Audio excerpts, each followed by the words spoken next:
दो शब्द भी सुनेंगे तो स्वर्ग में जरूर आएंगे। मैं స్టూడెంట్ ప్రశ్న అడిగారు, బాబా రెండు పదాలను విన్నా కూడా స్వర్గంలోకి తప్పకుండా వచ్చేస్తారు అని బాబా అన్నారు. तेरे मुख से బాబా ఆ నా ముఖం ద్వారా. दो अक्षर भी सुना రెండు అక్షరాలను విన్నా కూడా तो स्वर्ग में क्यों नहीं आवेगा? అప్పుడు స్వర్గంలోకి ఎందుకని రారు? वो दो अक्षर कौन से? బాబా ఆ రెండు అక్షరాలు ఏంటి బాబా? कोई भी दो अक्षर। ఏ రెండు అక్షరాలైనా? हाँ कुछ भी। స్టూడెంట్ అన్నారు, మన్మనాభవ్ అని. బాబా ఆ ఏదైనా.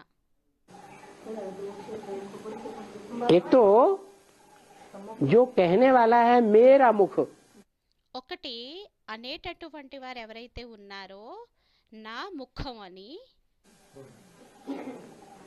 वो कहने वाला कौन है? ఆ అనేవారు ఎవరు? శివుడు తండ్రి, శివ బాప్ అని స్టూడెంట్ అన్నారు. शिव बाप।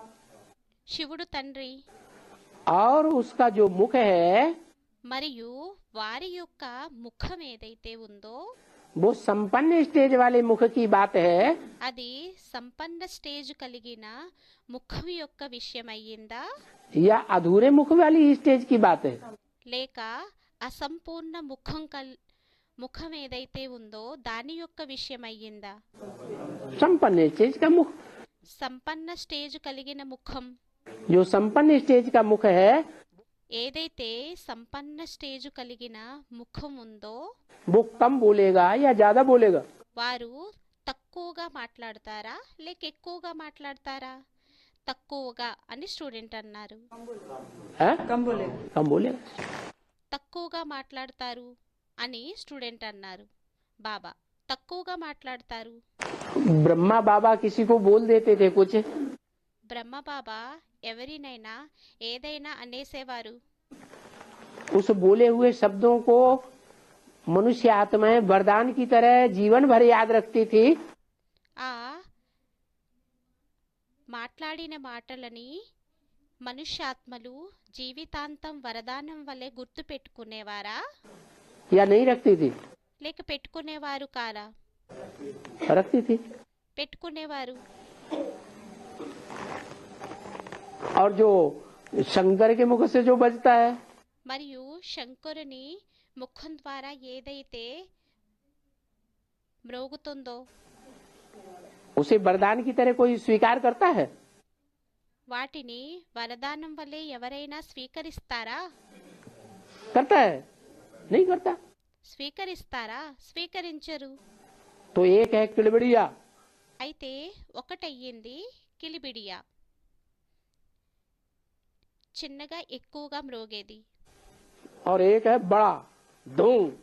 మరొకటయ్యింది పెద్దది దమ్. ब्रह्मम वाक्यम जनार्दनम जिसे कहते हैं।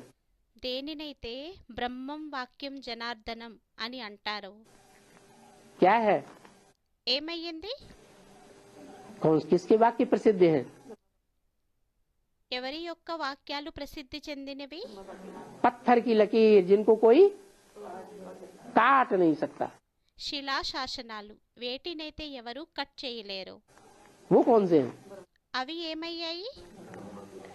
ब्रह्मा के महावाक्य जिसे वेदवाणी कहते हैं।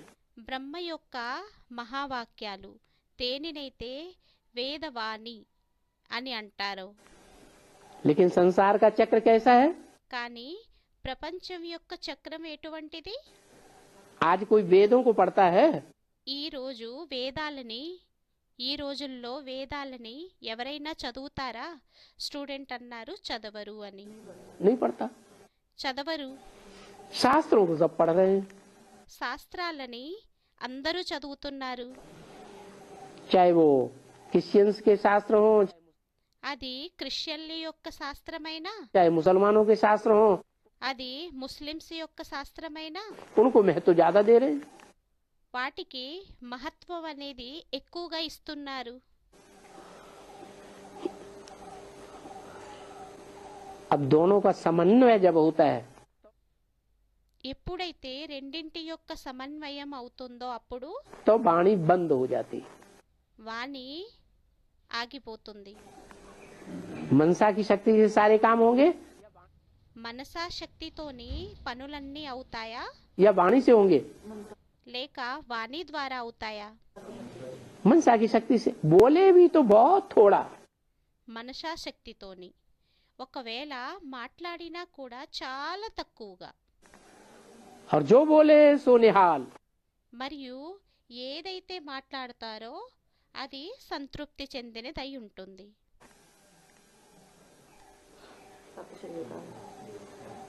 सत श्री अकाल। సత్ శ్రీ అకాల్। तो उस समय के लिए बोला है అయితే ఆ సమయం కోసం అన్నారు कि मेरे मुख से ఏంటంటే నా ముఖంతోని 2 अक्षर भी सुने రెండు అక్షరాలని విన్నా కూడా तो क्या होगा? स्वर्ग में जरूर है। ఏమవుతుంది? స్వర్గంలోకి తప్పకుండా వస్తారు। वो भगवान का संपूर्ण मुख है। అది భగవంతుని యొక్క సంపూర్ణ ముఖం అయ్యింది।